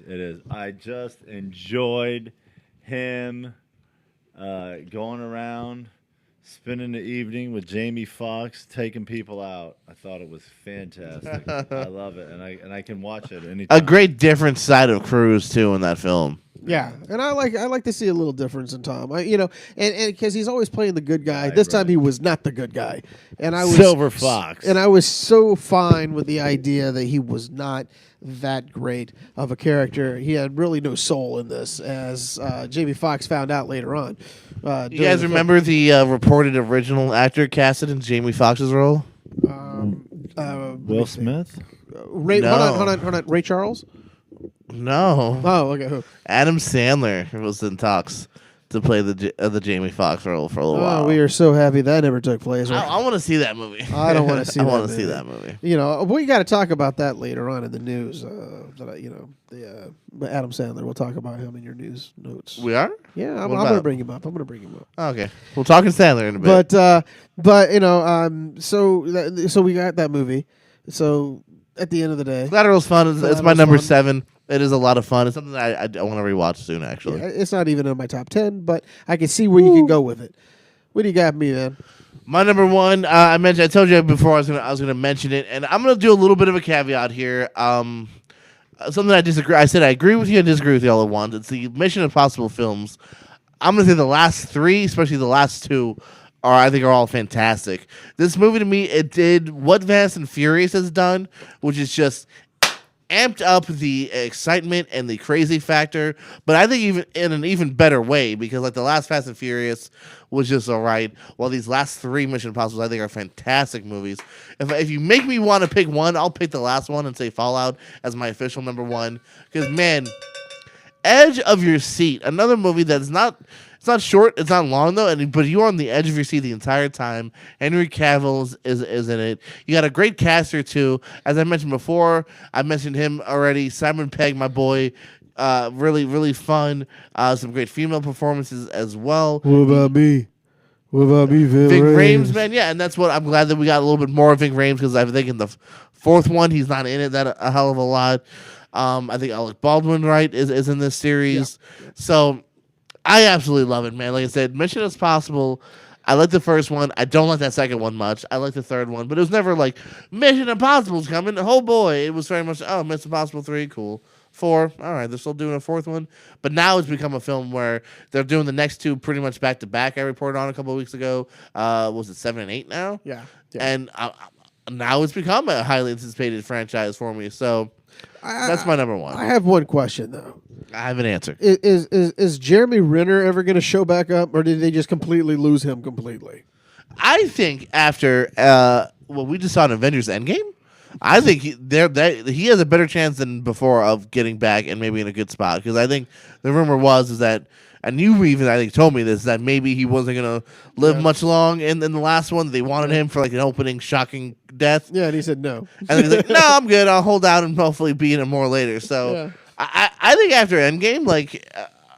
I want to see more of Renner now. Actually, Yeah, again, I've always liked Jeremy Renner anyway, so I just find Yeah. it fascinating though that they kind of had yeah, his character. big part of like 4, and and then then they yeah. said, well, okay, how about we kill you off? And, But they did the same thing too to Ving Rhames. Like I said, I think the 4th one maybe like Ving Rhames is barely in it. So what's funny is I think I told you about this in the past is that Vin Rhames they wanted to kill off early, and he went to Tom Cruise and goes, hey, why do you want to kill the only black guy in your film? And the next thing you know, they say, okay, let's keep him, because Tom went and said, yeah, he's got a point. Why would we want to do that when we have such a great talented actor called Vin Rhames? what you got on the screen, Dizzle? My favorite on Fallout, one camera take here where he's jumping out of the back of that plane, and I just think the cinematography on this one is just unbelievable. Let's check out a clip from Mission Impossible. It's courtesy of Paramount Films. One. That's this cameraman jumps, same shot. You see one guy circles around him, falls, and he literally stays in front of Tom, and they dive together. Stay within 3 foot apart. Never edit that thing once. Just unbelievable cinematography. This is the scene where he gets struck by lightning, right? And that, my folks, is just a clip of one Mission Impossible Fallout has. And I want to say, that's maybe halfway through the film, maybe in the first the quarter. There's so much more to go, guys. There's so much action. A fantastic, helicopter sequence towards the end there. Don't forget the fantastic bathroom scene. Bathrooms. Oh, that's what I'm saying. Like I'm just saying, this thing from beginning to end has a lot of great set pieces. Nightclub scene, bathroom scene, airplane scene. Worth checking out. Check out that franchise, man. MI. What's your number 1, my friend? Mine, I am going to just open up the vault and go all the way back to the 80s. And Risky Business. Risky Business, my friend. How dare Really? you steal my fucking... Sorry, I was kind of making a joke. That's your number 1? Yeah. Risky Business. Sell it to me as someone that's never seen it now. This movie is about... All I know is underwear. Is a young Tom Cruise getting a very big chance to prove he could become a star. And I got to tell you, he takes full advantage of this. I mean, there is not a scene in my world. Are you going to show us that scene right here? Let's pause. Watch this scene. Tell me that you don't like this scene. This is a great scene coming up. I do like Coca-Cola. A young Tom, just put him on the map. David Geffen fell in love with him. I don't know who that is. See, he's not a very good cook, Tom Cruise.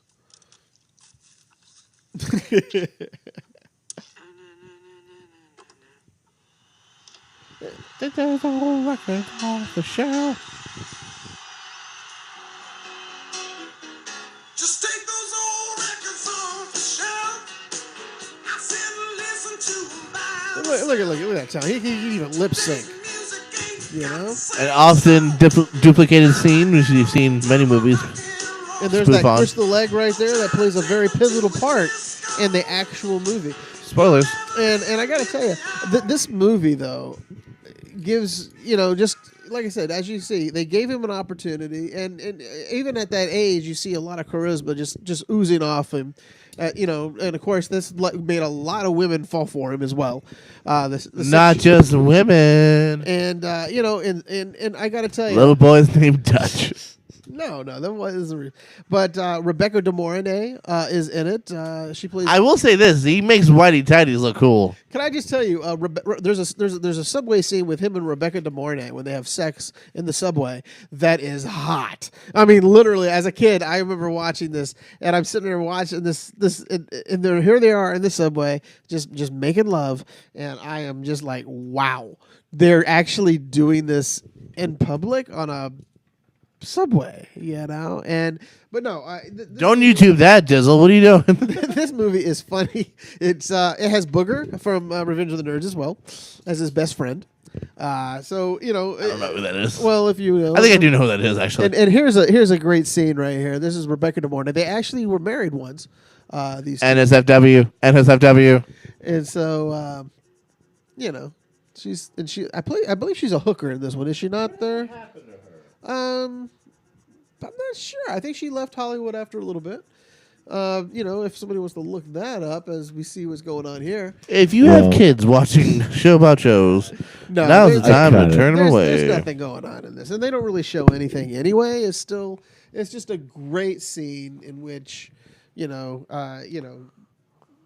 parents who didn't really watch their children and let them watch anything back in the day, they got around with it and they got away with it. But yeah, Risky Business, my top Tom Cruise pick. Rogue Mornay, by the way, was in an episode of Jessica Jones. She was in 8 of them. Oh, she played. She plays the mom, I believe. Dorothy Walker. She plays the mom. She was in 2 episodes of Lucifer. She was in the movie I Am Wrath with John Travolta. And I want to see one of her more recent things, even though it is probably over a decade now, Wedding Crashers. There you go. But yeah, but she was also married to Tom Cruise as well. She was. Was she really? Yeah, she was one of the. How many? So what? Tom Cruise is how many? I think he's been married 3 or 4 times. Because you got Kidman. Yeah, he did. I believe. Let's look that up. I believe. Mini Driver. Minnie Driver. Okay, Minnie Driver? Yeah. First one. That was his Jesus. first one. I thought he married Rebecca De Mornay, or did they just date? I cannot remember these things, but yeah, it's just There's your Rebecca De Mornay. I have to confess. Oh well, here You're wrong. They never married. well, they Her might have only dated. spouse was for 1 year, Bruce Wagner, 89 through 90. Wow, Divorced. God, Well, look, but but they you know, dated because they here we dated. go. Okay. Yeah, there we go. So I knew I did some. I just can't remember. Why would I remember everything that Tom Cruise does? You know what I'm saying? That would make me a super fan, like B Dizzle over there. Super fan, heck yeah! But yeah, so yeah, I that was our top 5.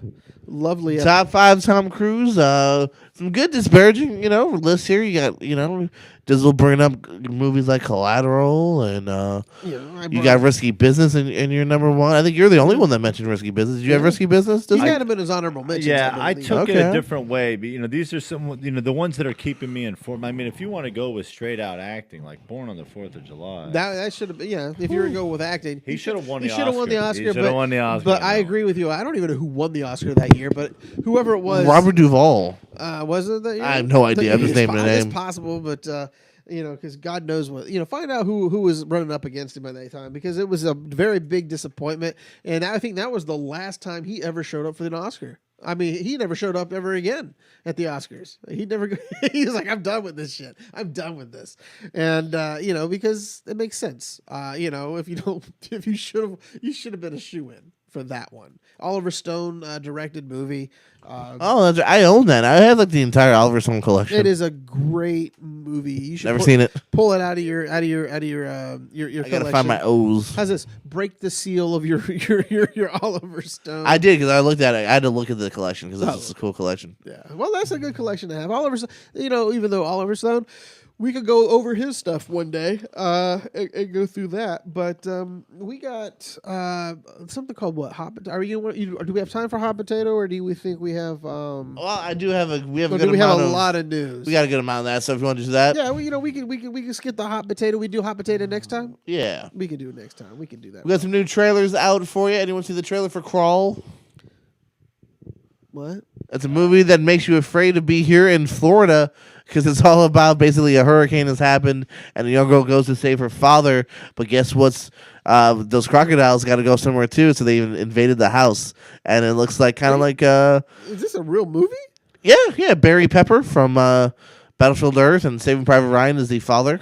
How do you spell it? Crawl, Crawl, like a crawl space, Crawl. Oh, I thought you said Kroll. I was like, that's a movie. I know. No, Crawl. And the trailer looks pretty good, man. I mean, obviously it looks like what was it, like The Shallows, but with crocodiles now, and it's them in the house trying to survive, and, the father go, just leave. No, damn it, Dad, I'm not leaving without you. Yeah, and it has your Kaya Scaladero. Kaya Scoladero. Yeah. which also might be the wrong pronunciation, but that sounds better. Yeah. Well, we both.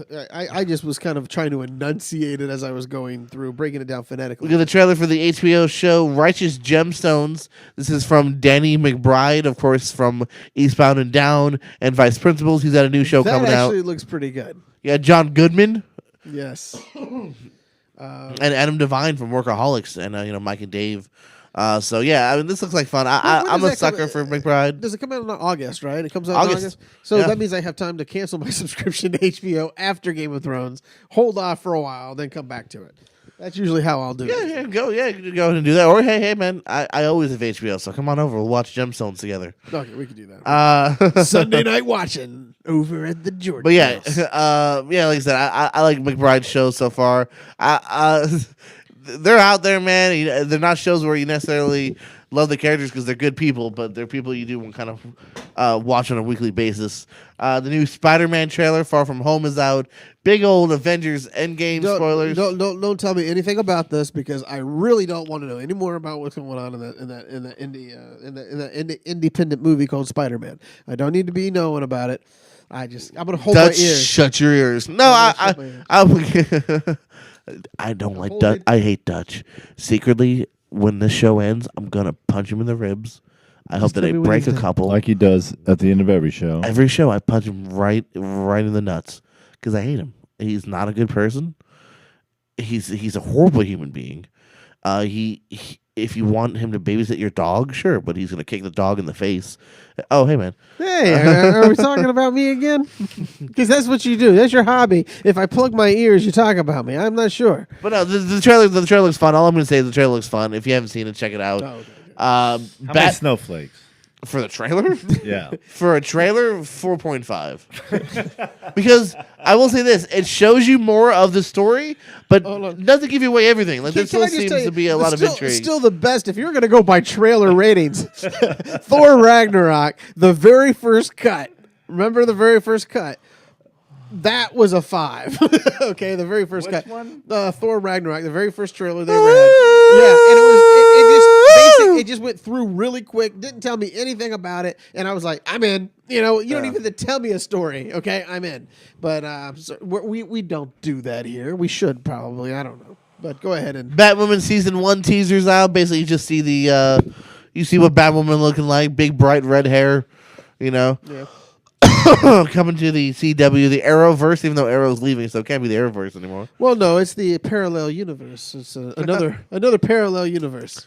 I misspelled this on my notes. It says Bartwoman season 1, which I would also watch that. And then Watchmen season 1. You see this? I think this just came out today. Yes, it just came out today. I HBO watched it. trailer for Watchmen season 1. I kind of love it. I've always said if they're gonna redo Watchmen, it should be as a TV show so they can expand. And this looks good. This looks like the movie, but in a completely different way. It's confusing me already, but that's probably. Well, that's what I good want thing. from a trailer, though. I want you to just give me, Why are there so the many tone. Rorschachs? Why are there so many Rorschachs? and we'll find out. That's one of the fun things that I hope to find out. As long as there's a reason to it. Yeah, and that's and if I'm not, who's Don Johnson's in it.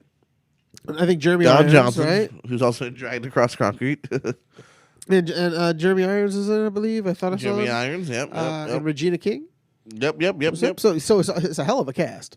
And can you believe I actually didn't even look at notes? I was looking in my brain for that. And I got all their and you names pronounced them correct. right, too. Holy Unbelievable. I got to tell you. Don't take a drink, kids. Don't take a drink. And then drink of water. Daniel Day-Lewis won the 1990 for My Left Foot and beat out Oh. Tom Cruise. Yeah, You can't- that's ridiculous. Hold Morgan- on, I'm actually going to disagree. I don't think you can argue that, can you? Yeah, no, you can. I watched You that. Tom Cruise diehards. Morgan Freeman driving Miss Daisy. that's a Robin good one. Williams. Dead Poets. Oh, come on. That's a tough year. That is a tough year. But we all agree. Everyone was front No, runner. we don't all agree. I want Robin Williams. How old were you? How old were you? What years? 1990. The movie came out in 89. It came out in 0. 89, so 90. So therefore, you have no say. During that time, though, when we were alive and about, you and I, and everyone else thought Tom Us. Cruise was going to win this. And it was a big shocker that somebody who, hey, my left foot, hey, look, I could paint a painting. Oh, look at my left foot. I can sign my name. My left foot. Whoa, over here. Dutch can't see You know? this, but he's pantomiming stuff with his left foot that's totally not in camera. Yeah, it's all right. It's just for us. Hey, we got it over here in the camera and the side camera over here. Hey, it's my right foot actually. Let's do my left foot over here. Oh, my left foot. This is Oh, why you never get casted. This guy, Dutch is called the left foot, not the right foot. You son of a bitch. this guy can win an Oscar for my right foot. yeah, my right know, foot. this guy could be Hey, the- look at me. The seventh lead in a Medea movie, maybe. It's part 2 And I'd be with proud to Dutch be the McAllister, my right foot. Hallelujah, left foot, baby. Hallelujah, give me my right foot, babies. We all good. We all good. Hallelujahs. I quit showboat shows. I tried, folks. Bring some sanity and some class. We did great with episode 10. Yes, 10 was our benchmark. I It think. was, but we went over the top. We're gonna bring it back next week. We're gonna tone it down a little. Well, you're out of town next week, are you not? Oh yeah, that's right. It's to be a dizzle show. It better fizzle bad next week, or my job's over. Yeah. We got the box office coming at you from May 3rd through the 5th. Number 5, Captain Marvel, made another $4 million, bringing it to $420 million. Then we got some debuts at you. Number 4, Ugly Dolls, made $8 million. Number 3, Long Shot that we saw, made $9 million. Number 2 was Intruder, making $10 million. And number 1 was that little movie that could, Avengers Endgame, making another $147 million, bringing it to $621 million. It is the number 2 highest grossing film of all time, right after Titanic. And we're literally just talking, we're days still out. We got $2 billion already in assets already made off of this movie. I'm thinking we're going 4. What do you think? You think we're going $4 billion? As long as we beat Avatar, and I'm not like an Avatar hater by any means, but I want to beat Avatar, man. It is so over. It's going to be. It's already past Avatar. If you know, not worldwide, no. Oh, not worldwide yet, but it's No. going to be. It's Someone made a meme the other day where it's from Captain America 2, where it's on your left, coming up. Watch out, Avatar. yeah, because Avatar to me was good, but it's not worthy to be in the top. It's good, but I just like the story of Avengers. You know, the last of these phases featuring a couple. There you go. That's probably where I took. Is this Box Office Mojo? Yeah. That's where I put this from. That's where I saw all those facts from. So we're almost there. We're like a week away. You're right. You're about a couple days Well, away. don't forget that is a lot of money. So I don't know if we're a week away, but we'll get there. I think we'll get there. 500 million. Yeah, it's not that Definitely big. by DVD and all that. Well, no, DVD won't be a part of that. But this is box office. But no, it'll make it after this week. It'll be fine. Not after this week. No, it's not. Yeah, it will. 500 It million made is easy. 147. You think it's gonna make 500 million this We're week? talking worldwide. All right. Yes, I think 500 It million. will happen soon. We got some news for you. If you could bring this up, Dizzle, bring up Peter Mayhew, Chewbacca, on the screen. Sad news to start off the news segment here. Peter Mayhew, who you may know, of course, is the iconic. That's my impression. You got an impression? I can't do it. There we go. It's a little bit better. Even better if you upstage me again, son of a bitch. Peter Mayhew died at the age of 74 here. He played Chewbacca. Yeah, bring that up, Dizzle. And why they put that Chewbacca outfit on him? He looked just fine rocking his own version. Okay. I loved him. Yeah. he was- Okay. The star of the original trilogy. He also did appear in Episode 3, Revenge of the Sith, and he did for the last time Dawn in Force Awakens. He did about half and half with another actor for that one. So he didn't do the last one, but he was in Force Awakens as Chewbacca. And then he retired right after that. So, big part of many people's childhoods. I know, my brother's in old school, grew up with it. I also technically grew up with it too, but, on video and DVD and whatnot. So, RIP to Peter Mayhew. Peter Mayhew, which I found this out as after we know he passed, but I didn't realize how bad of a shape he really was in. He was wheelchair bound before Force Awakens, and he actually willed himself to get better to be able to do those scenes that we saw in Force Awakens, which was amazing. To have that wherewithal to get all That's your a cool story to be there. able I to didn't do even that. know. There you go. And he As you mentioned it. And he took that young kid. I can't remember his name. He's a foreigner. I just can't remember his name off the top. But he took him under the wing and tried Jorge Chacrudos. no, I don't believe that's No? Okay. That's not his name.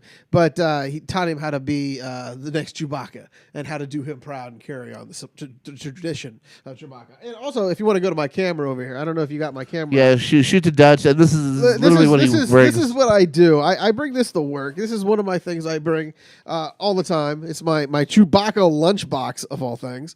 I don't know if we have that up or not, but Yeah, they can see it. But yeah, so we have a Chewbacca lunchbox. I also carry a Darth Vader lunchbox every day, or a Batman one. So yeah, I'm a nerd. I can't help What's it. inside there? There's nothing right now. It's just Let me see the inside. There's nothing inside. It's just No, I just want to see the you just inside. want to see the inside of what Chewbacca would look like on the inside. Yeah. He's metallic gray, it seems. But Hold on, let me see that for a second. there you go.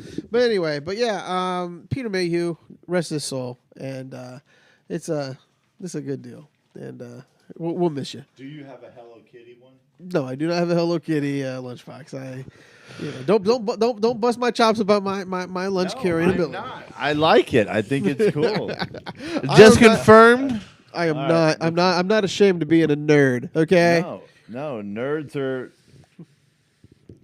fantastic. Fantastic. Yeah, to read something. Hold on. I'm going to try to be politically correct. Fantastic. That's what it said on my paper. Here's the situation. Let me tell you something about nerds. When I had a problem with my ex-wife at one point, Yeah. I said, well, what do you like about me? And she said, the fact that you're a nerd. See, there you go. So, I guess nerds are good because Yeah. that's one of the Shoot her to the curb. But yeah. Well, yeah, it happens. It happens. and shortly thereafter, we got divorced.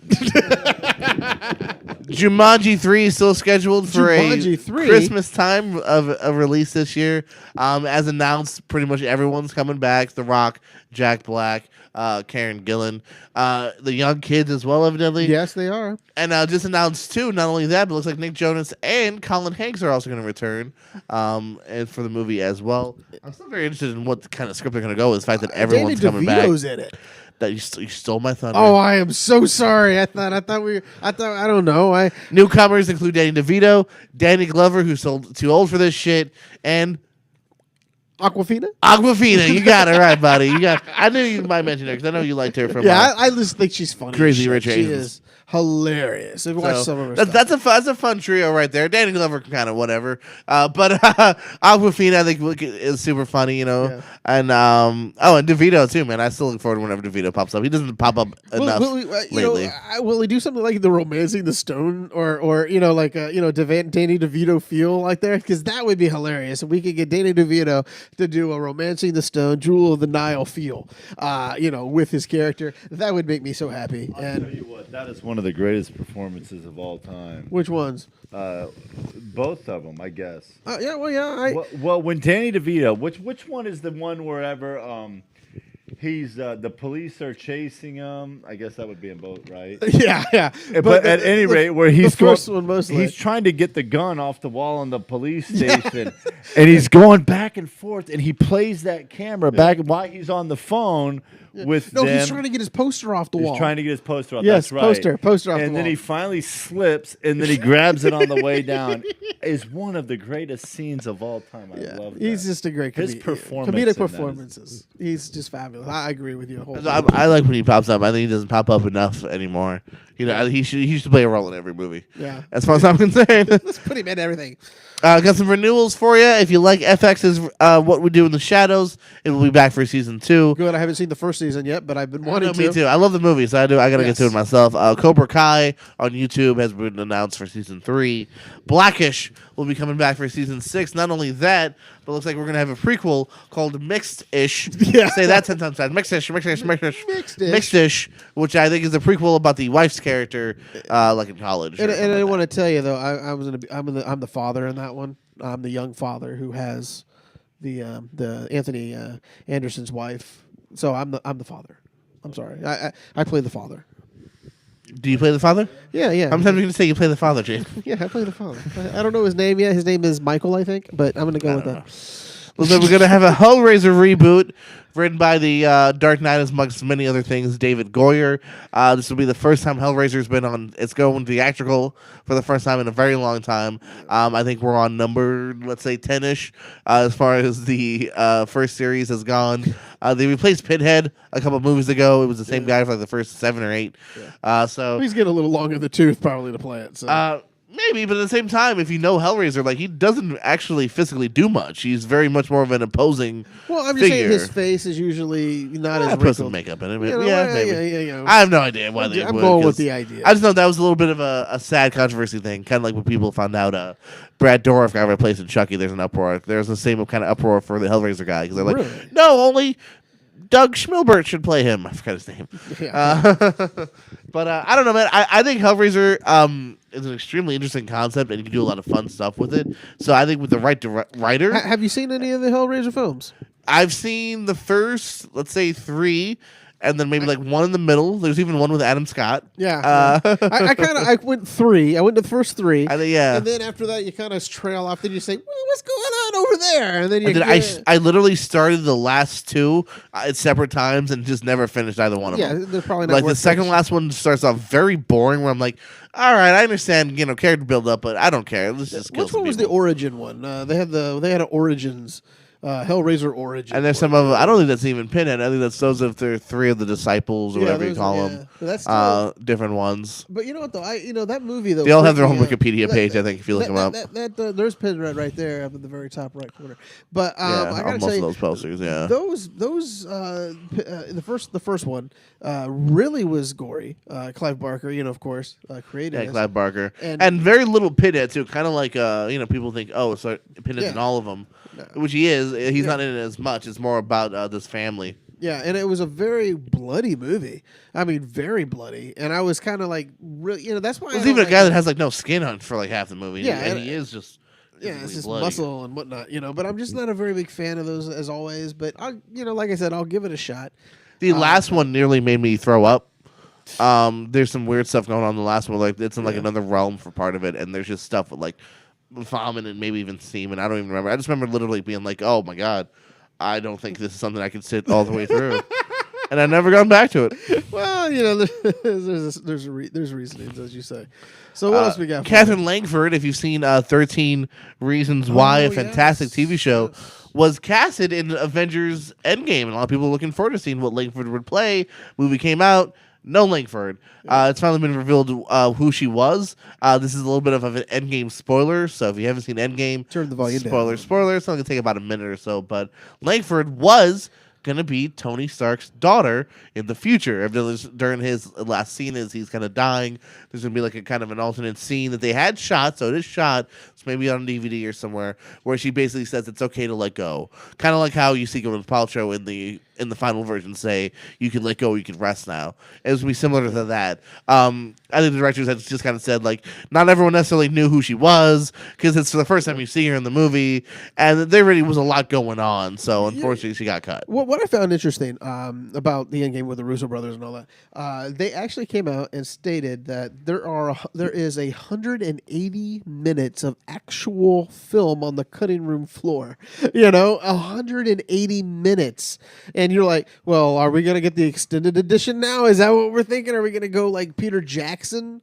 Where you could watch a movie for 7 hours. Almost watching those. Lord And of the I Rings. said, hell yeah, let's So do it. It'd be interesting to see what what if they wanted to put that 180. You got enough on a Blu-ray. Go ahead and put all of it together and let me watch. I'm always annoyed when you hear about stuff like that. And like Batman v Superman, doesn't that have like other scenes we've never seen before? Or Suicide Squad with Joker? They have the Joker one with the Suicide Squad. Batman and Superman they did the cut on that one. Well, I know that, I Nothing know, but I different. just feel like there's other movies where like there's even JLA, more, They want the Zack Snyder cut for JLA, which I heard doesn't really exist. which They said a lot of it was written but He's- not shot. he So said- what's there to show? well, Zack, annoys you whenever they do that? Well, I just want to see it. Like I'm just interested. Like I want to see those 100 minutes. Like especially if there's They'll more put that on the character stuff, and I know, but not always though. Like sometimes there's stuff where they're like, oh, it's shot, and you never see it. Well, what they'll do is they'll wait about 5 years and And they'll do put another a release. special They'll release the release. first Blu-ray blank, Yeah. and then finally go, oh, but now I got to buy the Blu-ray again, Hold on, which that has was- happened. hold on, we Yeah. gave you the Blu-ray and it's blank because that was the snapped edition, and then we can we can. Oh, that would be funny. The unsnapped edition. Yeah, Oh. yeah, the unsnapped edition. That's the other thing that annoys me too. Companies have done that where they'll release it right away with bare bonus features, then later on go, "Hey guys, buy the disc again." You know, like Yeah. X-Men, Days of Future Past, all of a sudden has the Rogue cut Yeah. after it was already out on Blu-ray. I'm like, I already gave you $20 for a Blu-ray. Or the same with the like, Logan. you want another 20 for another Blu-ray because you didn't give me this 40 minutes that you could have given me already. I think they did that with the black and white Logan edition as well. They said, okay, you can have this on Blu-ray. Then all of a sudden they came out with the other Blu-ray of the black noir film. I know I had that one, so maybe I just bought it later though. I'm Yeah, not sure. I have it as well. Yeah. As you can watch, watch it black. I have it on 4K. Yeah, I do too. What else we got for me?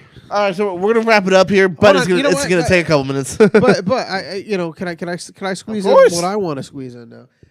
We were going to talk Adam Sandler. We're talking SNL. What are we talking? We're talking SNL this week. Very touching moment. A very touching moment in this in this week's edition, in which Chris Farley had a song about Chris Farley. Adam Sandler had a song about Chris Farley. If that Dizzle, while we're talking, bring that up. Go to YouTube. Bring up Adam Sandler, Chris Farley Yeah, song. 'cause it is a beautiful song. You can see it was a very emotional song for him. He does look like he's about to tear up. Great tribute, very touching. Did you watch it live? Yeah, I watched it. I watched it the day after. I didn't know it was Yeah. on there though. I didn't hear I saw anything about it. I saw pretty much live. I saw like with a little bit of a delay, but yeah. But yeah, it was just a touching tribute. And that's actually I've seen that song first because it was on his Netflix special. Oh, what? That's how he closes his Netflix special. Oh, okay. Actually, See, so I haven't watched I've it been aware Netflix. of the song for a little while, and I'm glad that he brought it to now even more eyes on SNL. Yeah, and it was a touching tribute for him for being on SNL. So that's so like I said, just a good thing, and I just wanted to bring that up because I'm a big fan of Chris Farley, always will be. It was a shame, but you got a couple more things to wrap us up. So We're gonna wrap us up here. We'll take a couple minutes though, because we're talking. The Disney and Fox release dates have come out. They're changing a lot of stuff around. Disney is changing a lot of stuff that Fox had planned and whatnot. Steven Spielberg's West Side Story is slated now for December 18th of 2020. There's a movie called Underwater, which has sat on the shelf since 2017, starring Kristen Stewart, T.J. Miller, and that's now coming out January 10th of next year. So that's not always a good sign when a movie's been done for 3 years and finally dump it in January. And the fact that T.J. Miller's in it. 101 Dalmatians spinoff Cruella with Emma Stone is dated for December 23rd of 2020. Artemis Fowl, I was just asking you the other day if you're interested in this. Well, it doesn't matter because we're not going to see it now for a little while longer. It's moved from August 2nd to April 3rd of 2020. Oh, no, I'm sorry, August 9th to 9 months later of May 29th. Okay.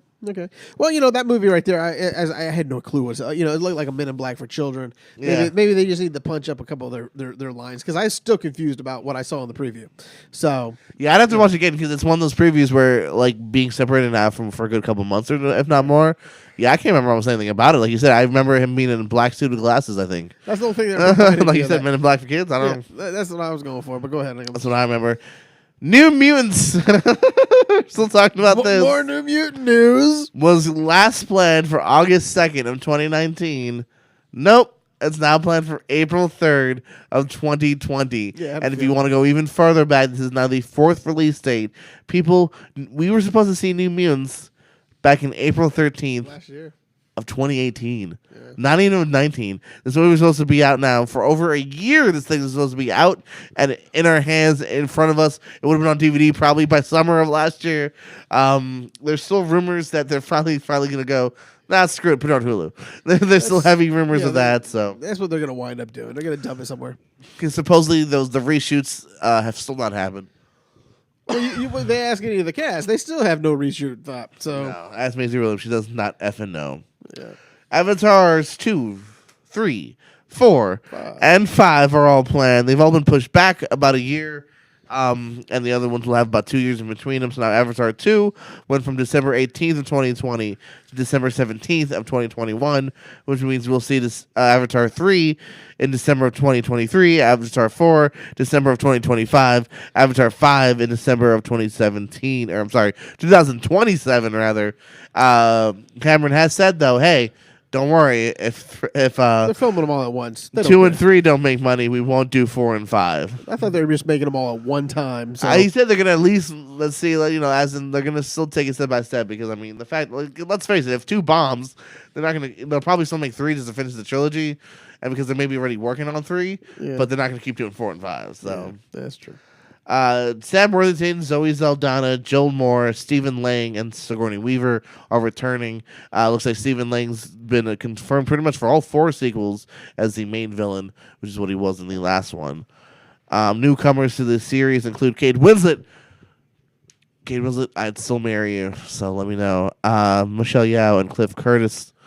Don't forget that Avatar was released, the first one, in 2009, and remains the highest-grossing film worldwide still with $2.7 billion box office gross. And before we wrap things up, let us just review what's coming out this weekend. May 10th. Do it up, baby. We have Detective Pikachu! Do you mind? I let you so run. excited. I let you run through your shit. So let me excited. run through my tiny little morsels, and then you can wrap it up completely. We got Detective Pikachu coming out. We have the Tolkien movie biopic coming out. The Hustle coming out as well. The movie that you've been wanting, Palms, is also coming out. That's the one with Diane Keaton. Woo! I'm a cheerleader.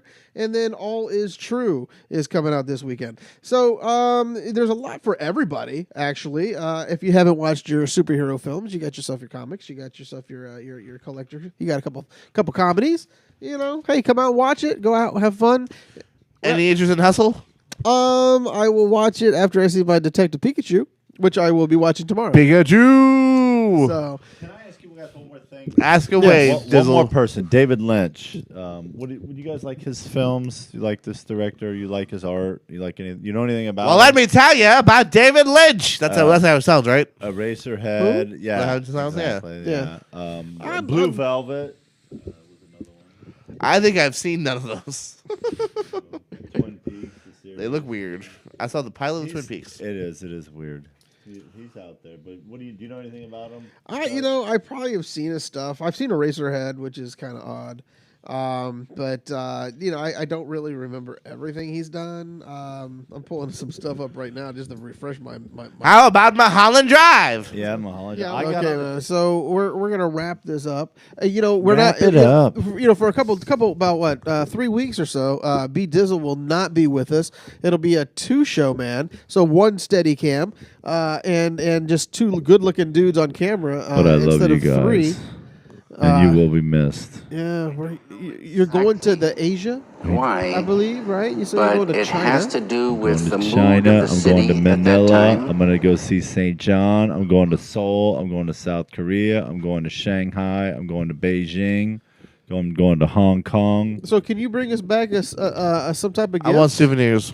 You know, I'm going to bring you back. an Asian wife or something. Can you I bring will me back? bring you back an Asian wife. Okay, bring me back a hot Asian wife. That does the foot massage. I'll get you. Well, she can give me any happy endings as well, I guess. Well, with that being said, folks, this was a show about shows.